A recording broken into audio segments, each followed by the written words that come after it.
Hello, I'm Shreyash from Frameboxx Animation and Visual Effects.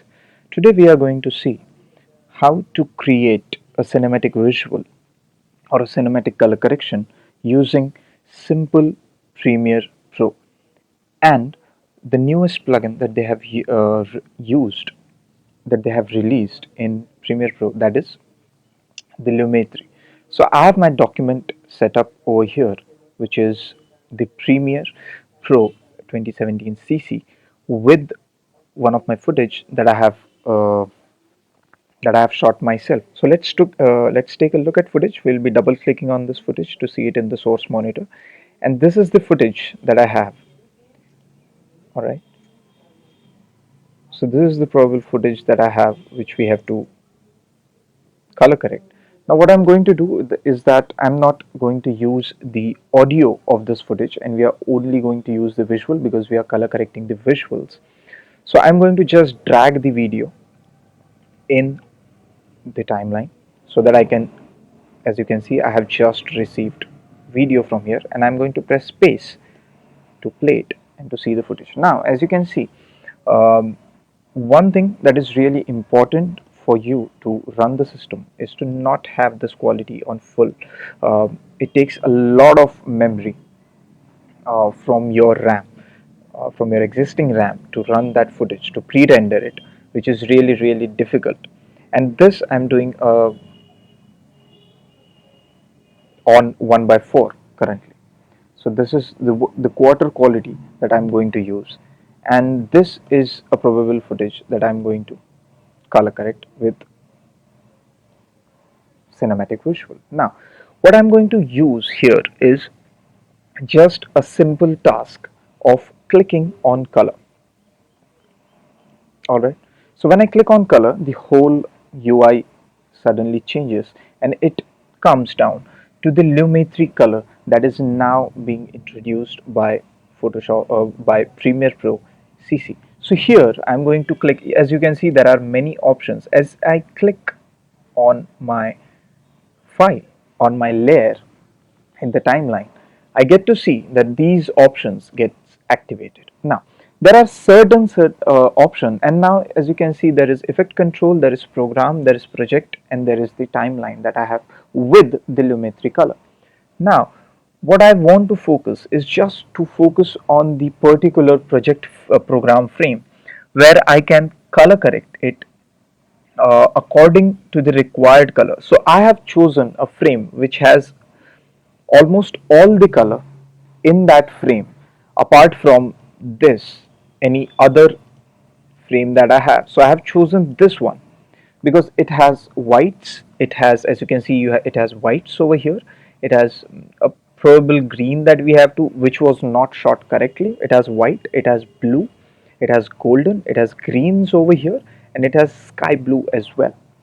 So now this will help us that every time that you color correct, every time that you sit to color correct, whether it is in Photoshop, whether it is in Premiere, whether it is in any other software, what you have to do is you have to choose a frame, or you have to analyze a frame that has almost all the colors from your footage, even if it is the camera is panning or tracking or moving ahead or whatever, or even it is on a dolly. You have to find out a frame that has all the colors of your footage. Now the first thing that I have over here is white balance. Now white balance is something that it gives you, here they have given us two options, that is, the first one is the temperature and the second one is the tint. Now you do not find temperature as an option, as a slider option in many of the softwares, but some of the softwares they tend to give it because it makes your work so much easier. In Photoshop we use it by using color balance basically. So here of course this was um, a very colder atmosphere in Himalayas, in Sikkim basically, which has almost around a temperature of from -10 to +5. So of course I'm not going to put it into a hotter atmosphere, all right, which will give me an output like this, which is totally reverse of what the director or maybe the film people are looking for. So what you have to do is, of course, you have to go towards the colder atmosphere. But how cold it's your call. There is nobody sitting behind you who is going to tell you ki, okay, the temperature is this, so you have to go at this cold. No, you have to look at a footage where you have all the colors that can be blended into the temperature that you are going to put in your footage. Okay, a director might tell you that, okay, I want a temperature slightly above positive, but above zero, but by minus, like below 5, below plus 5. So this, that can be from here till here. But if you see the changes, if you look at this white wall, if it is here, the color changes, and if it is here, the color obviously it takes it to a whiter atmosphere. So what I'm going to do is just to give it a limited amount of blue, so that it looks different. It looks different than it was earlier. Okay, tint. Tint is specifically something that you probably end up using, or probably you might not end up using, because my image has a little bit of green in that, so I'll try to pull it towards green a little bit. So it gives, now blue plus green in any cinematic um, visual that you see in a theater is a probably, it works with the audience rather than giving just blue. And pink and yellow put out together to give an atmosphere of a desert, or a Middle Eastern country or something like that, it works with the audience. So always try to incorporate temperature and tint together, with temperature going towards blue, which is the colder, and tint going towards green. So I'll go with little bit. Now, of course, color correction is the only one process where you do not have set values. Where you do not have set values, which is, if I tell you to take a certain footage from a colder atmosphere and put minus 57.3 of the temperature and minus 24.4 of the tint, it might not work with your footage. So you always have to uh, trial and error everything. You have to go up down, to make sure that it suits you and your client and your footage all together. Now the next thing we have is tone, which is very very important. See, you can do it either way. You can first start with the tone and then go towards white balance, or you can do white balance or go towards tone, which we have did with, now that we have done the temperature and the tint first, and we went with the exposure and contrast, or with the tone right now. So exposure is something, it is the white value of your footage which is increased 15 folds with one time of the brightness. If I increase it just once, it is 15, literally 15 to 20 times of the brightness that you use in either in Photoshop or anywhere. So I'm going to decrease a little bit of exposure to give it a kind of a dull look. Anywhere on the planet, if you have a colder atmosphere, a country in a colder atmosphere, it will always have dull um, colors. They will always probably use dull colors. Contrast, of course, I'm going to use it 80% of the time. Contrast increases, okay, and there are very less times when contrast decreases. Now you have to make sure that nothing goes creased, and it has created a different look to my image. Now I'm going to either see the whites and blacks in my image, where I'm going to increase the whites totally so that it is going to look much brighter, or decrease a little bit so that it looks proper. And I have, if I increase the blacks directly, it goes a very grainy look. If I decrease, it goes a little bit dark. So I think I'm not going to probably use it too much, so I'm going to keep the blacks for 0. Now why do we use whites and blacks, is because the amount of luminance, that is the white, and that is just the white, we increase the amount of luminance in our footage, and with blacks we decrease the amount of luminance that we use in a footage. All right, now with going towards the next thing is, we have a creative. Okay, they have given us an option of creative, where You have basically the intensity, which you can increase and decrease. All right, the by default intensity is basically 100. There are different types of LUT that they have given, which we are not going to choose. We are going to use none. We are going to use it by default. There is vibrance, which is a very important option that you have to use always in your footage, which is like this. And then there is saturation. If I decrease the saturation, it will go black and white. Now, the difference between saturation and vibrance in positive works similar way. It enhances the color that you have, but the difference between vibrance and saturation is vibrance, when decrease, it decreases the power of the color into that pixel, while in saturation, when decrease, it takes out the color and makes it black or white.